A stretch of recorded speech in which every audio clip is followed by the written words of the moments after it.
अस्सलामुअलैकुम। आज मी तुमच्यासाठी बिलकुल बेकरी स्टाईलला जे बिस्किट बनतात ते रेसिपी आणलं आहे। हे बिस्किट खूप जास्ती टेस्टी आणि तोंडातनं एकदम मेल्ट होतात।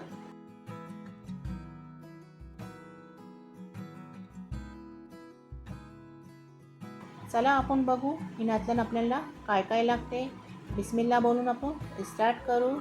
जैसे मी घेतले आहेत ज्या मेजरमेंटच्या हिशोबाने घेतले आहेत, बिलकुल तुम्ही त्या मेजरमेंटने अगर घ्याल ते तुमचे पण बिस्किट बिलकुल ऐसेही होतील।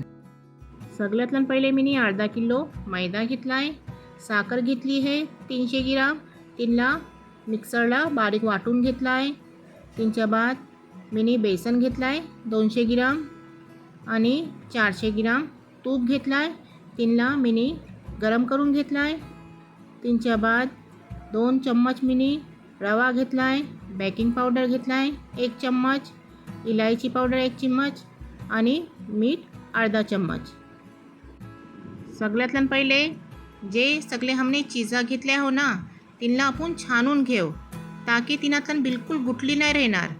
आणि जर गुटली राहिली ते तुमचे बिस्किट तेवढे सॉफ्ट नाही बनणार।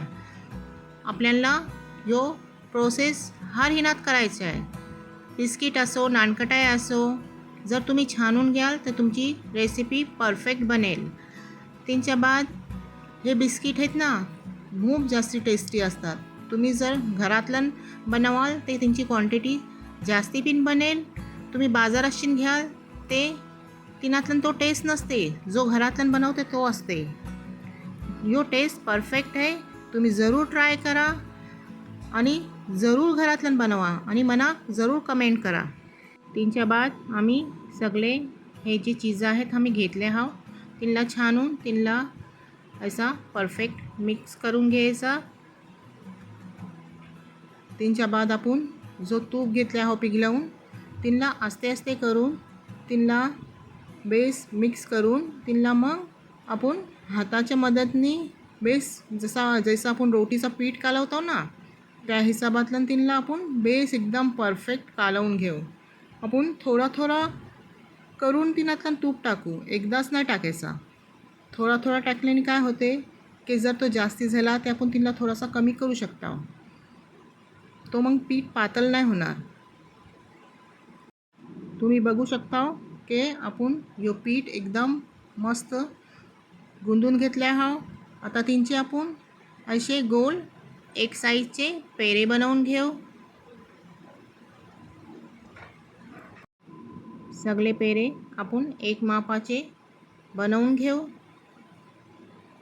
आपल्याला सगळे पेरे एकदाच बनवून घ्यायचे आहेत ताकी तो पीठ आपण तूप वापरल्याने हार्ड होऊ शकते। जर थंडीचा टाइम आहे ते तो हार्ड होईल, तेव्हा एकदाच आपण सगळे पेरे बनवून घेऊ। आता तिला आपण ऑनला ठेवू 180 डिग्रीवर। हे बघा आपले बिस्किट बनून रेडी झालेत। कितीक तरीन बेस बिस्किट बनले आहेत, खायला पण खूप जास्ती टेस्टी असतात। आपले बिस्किट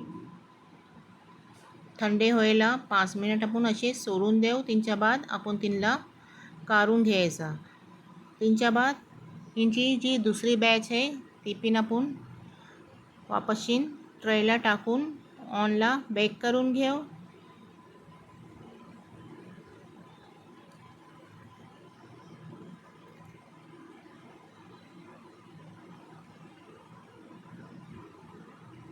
तिच्या बाद ते पण बिस्किट आपले तयार झालेत।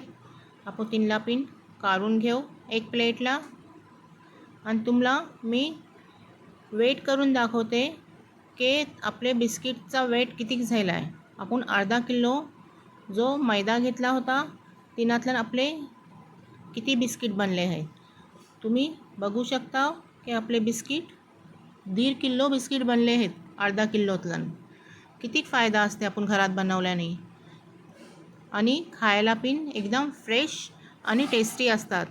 तुम्ही ज़रूर ट्राय करा, ह्याला तुमच्या फॅमिलीला पण खूप जास्ती पसंत येतील। तुम्ही बघू शकता की पुरे 1.5 किलो बिस्किट झालेत अर्धा किलोतलं। तुम्हाला जर माझी ही रेसिपी पसंत येते ते तुम्ही जरूर ट्राय करा आणि माझ्या चॅनलला सबस्क्राईब करा.